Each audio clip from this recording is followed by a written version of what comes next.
నిజం, నిష్పాక్షికం, ప్రజల గొంతుక ప్రధాన లక్ష్యం. గౌరవనీయులైన పత్రికేయ మిత్రులారా, గౌరవనీయులైన ప్రజలారా, గత 10 రోజులుగా నాపై వచ్చినటువంటి ఆరోపణలు మీకు తెలిసిన విషయం.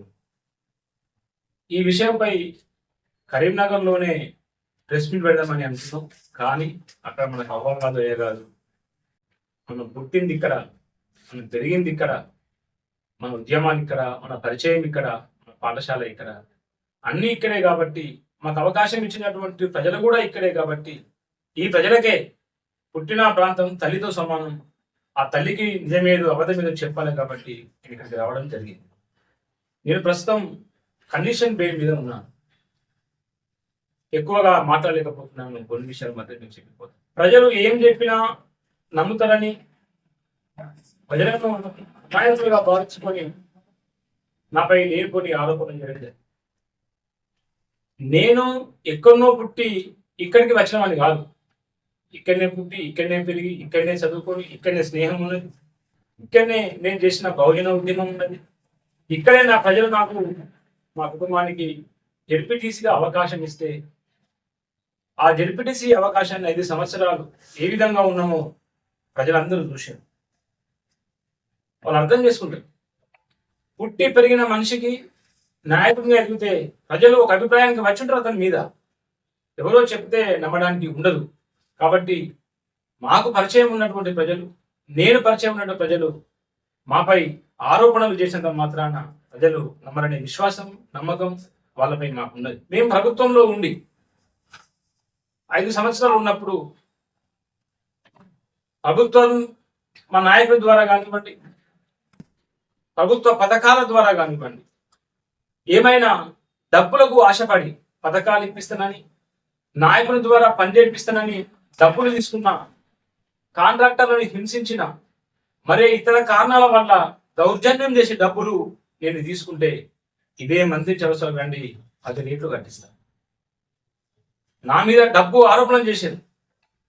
నన్ను పడగొట్టడానికి, నా రాజకీయ భవిష్యత్తును నాశనం చేయడానికి ఆరోపణలు చేసి నన్ను మానసికంగా, రాజకీయంగా హింసించడం జరిగింది.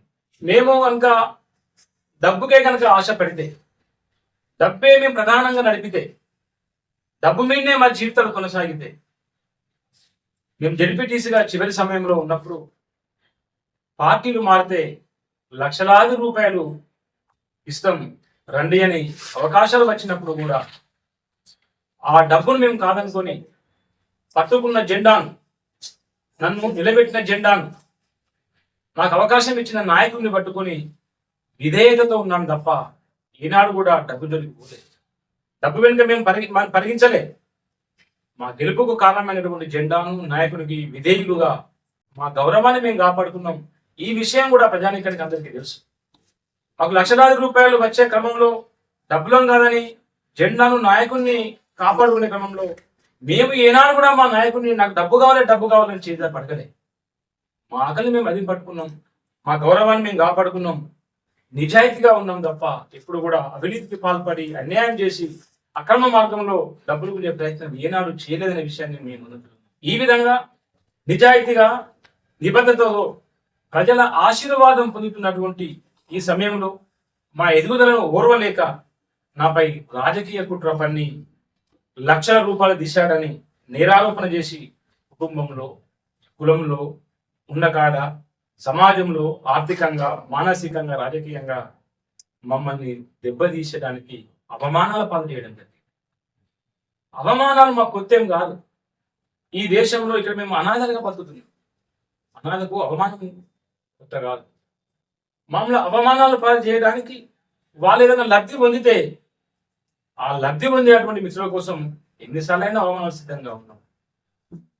మా సామాజిక వర్గం నుంచి ఒక కోటీశ్వరుడు, లేకుంటే ఈ సామాజిక వర్గం నుంచి ఒక బలమైన నాయకుడు ఉంటే శంకర్లాల్ ఇక్కడి పరిస్థితి వచ్చి ఉండేది కాదు. లక్ష్యంతో నేను నిలబడితే వీడు బలంగా తయారైతుందని, వీడు ప్రతిష్టగా బతుకుతుందని, దిగజారి పోతలేదని పడగొట్టడానికి రాజకీయ కుట్రలు చేసిన విషయాన్ని ఈ ద్వారా నేను ఈ సమాజానికి తెలియజేస్తున్నాను. నా వల్ల ఎంతో ప్రయోజనం పొందిన వాళ్ళు కూడా, నా బాధ ఏంటంటే నా వల్ల ప్రయోజనం పొందిన వాళ్ళు ఎంతో లక్షల రూపాయలు లాభపడ్డ వాళ్ళు కూడా నన్ను ఈరోజు విమర్శిస్తున్నారంటే అంతకన్నా బాధాకరమైన విషయం ఇంకా ఏముంటది? నిజాయితీగా నిక్కచ్చిగా బలమైన నాయకులుగా తయారవుతున్నాడని నాపై ఈర్ష్వ దేశాలను పెంచుకొని రాజకీయంగా పతనం చేయాలని అనేక రకమైన అవమానం, వాళ్ళకు నాకు శిక్ష పడ్డానికో కాదు, అవమానం చేయాలి, అవమానం చేసి రాజకీయంగా పతనం చేయాలనేటువంటి ఏకైక లక్ష్యంతో ఈ రకంగా అవమానాలు పాలు చేశారు. నాపై ఆరోపణలు చేసింది నా మిత్రుడు. నేను మనిషినే, ఆయన మనిషిని. నేను ఎంత సంఘర్షణ పడ్డానో అతను కూడా అంతే సంఘర్షణ పడి ఉంటాడు. అతను హృదయం ఉన్నది, నాకు హృదయం ఉన్నది. కాబట్టి నాకు ఎవరి మీద ద్వేషం లేదు, నాకు ఎవరి మీద కోపం లేదు, నాకు న్యాయ వ్యవస్థ మీద నమ్మకం ఉన్నది. ఏనాటికైనా నా మీద వచ్చినటువంటి ఈ ఆరోపణను నేను న్యాయస్థానం అందు తేల్చుకుంటా. ఎందుకంటే న్యాయం మా పక్షాన ఉంటుందని ప్రగాఢమైన విశ్వాసం మాకున్నది. కాబట్టి నేను పుట్టింది ఇక్కడ, పెరిగింది ఇక్కడ, ఎంతో మానసిక వేదనకు గురైన, ఎంతో ఆర్థిక బాధ, రాజకీయంగా కూడా చాలా చాలా పతనం కాగితరాలు అనుకుంటున్నారు. కానీ మాకు అవమానాలు సన్మానాలు అంటే అవమానం మాకు బహుమానం, అవమానం అధికమైతే మాకు వచ్చేది సన్మానమే అని భావించుకుని బతికేటోళ్ళం. కాబట్టి వీళ్ళ అవమానాల మీదనే అవకాశాలుగా చేసుకొని రాబోయే రోజుల్లో మేము సన్మాన మార్గంగా ప్రయాణం చేస్తామని మీకు తెలియపరుస్తున్నాం. ఏ సమస్యకైనా కాలం పరిష్కారం చెప్పుద్ది అంటారు. ఆ కాలంలో మేము నిజాయితీగా బయటికి వచ్చి ప్రజల ముందు మళ్ళీ గొప్పగా నిలబడతామనేటువంటి నమ్మకం మాకున్నది. ఈ విషయంపై నేను న్యాయస్థానంలో తెలుసుకుంటాను. కాకపోతే ఇంత స్థాయిలో 30 సంవత్సరాలు దళిత ఉద్యమాలలో, అంబేద్కర్ సంఘాలలో, బహుజన ఉద్యమాలలో పాల్గొని మా సామాజిక వర్గాలలో ఈ మంత్రి ప్రాంతంలో ఎవరు కూడా ఈ స్థాయికి రాలేదు. మేము ఆకలిని అవమానాలను కట్టుకొని ఒక జెడ్పీటీసీ స్థాయిగా వచ్చి రేపు భవిష్యత్తులో ఇంకా ఏమవుతుందో ఏమైతుందో తెలియదు. ఇంత ఈ స్థాయికి వస్తే, ఈ స్థాయికి వచ్చిన మమ్మల్ని పడగొట్టే ప్రయత్నం చేస్తే రేపు నాలాంటి సామాన్యమైనటువంటి కార్యకర్తల పరిస్థితి, నా సమాజం పరిస్థితి ఏంది అనేది నా ఆవేదన. కాబట్టి నేను మళ్ళీ చెప్తున్నా, నాకెవరి మీద కోపం ద్వేషం లేదు. నా మీద వచ్చినటువంటి ఈ ఆరోపణని నేను న్యాయస్థానం అందు తేల్చుకుంటానని, నాకు జెడ్పీటీసీగా అవకాశం ఇచ్చినటువంటి ప్రజలు 5 సంవత్సరాలు చూసిండ్రు. అమ్ముడు పోకుండా నిబద్ధతతో ఆకలిని అదిమి పెట్టుకొని అవమానాలను భరించుకొని ఉన్నాం తప్ప ఏనాడు కూడా ప్రజలను డబ్బులు కావాలని, కాంట్రాక్టర్లను కానీ, మళ్ళీ చెప్తున్న వ్యాపారస్తులను కానీ ఎవరిని కూడా ఇబ్బంది పెట్టారు. మాకు జెడ్పీటీసీగా అవకాశం వచ్చే క్రమంలో చాలా మంది చదువుకున్నాడు, తెలివి ఉన్నది, ఇది మరి ఇబ్బంది పెట్టరేమో అని భావించుకొని జెడ్పీటీసీ గెలిచిన తర్వాత 5 సంవత్సరాల కాలం మూసిన సమయంలో చాలా మంది వ్యాపారస్తులు కావచ్చు, మిత్రులు కావచ్చు, అని నువ్వు ఇట్లా ఉంటామని మేము అనుకోలేదయ్యా, మా ఆలోచన తప్పు, నీదే కరెక్ట్ అని నా సమక్షంలో చాలా మంది చెప్పిన సందర్భాలను నేను గుర్తిస్తున్నాను. కాబట్టి మేము డబ్బు కోసం వెంపర్లాడడం, మేము ప్రజల మధ్యలో వాళ్ళ నోట్లో నాలుగు లెక్క ఉంటామనే విషయాన్ని నిలబరుచుకుంటూ మాకు అవకాశం ఇచ్చినటువంటి ప్రజలకు, పాత్రికేయ మిత్రులకు మరొకసారి నా మీద గౌరవంతో అన్నాను ఎప్పుడు వస్తానో మేము వస్తామని కలిసినటువంటి ఇది వచ్చినటువంటి మా మిత్రులు పేర్ల ప్రతి ఒక్కరికి వీళ్ళని చూస్తుంటే నాకుండే తక్కువ. కాబట్టి ఎన్ని అవమానాలైనా భరించడానికి సిద్ధంగా ఉన్నాం. నాకు ఎవరి మీద ద్వేషం, కోపం, పగ ఇలాంటివి లేవు.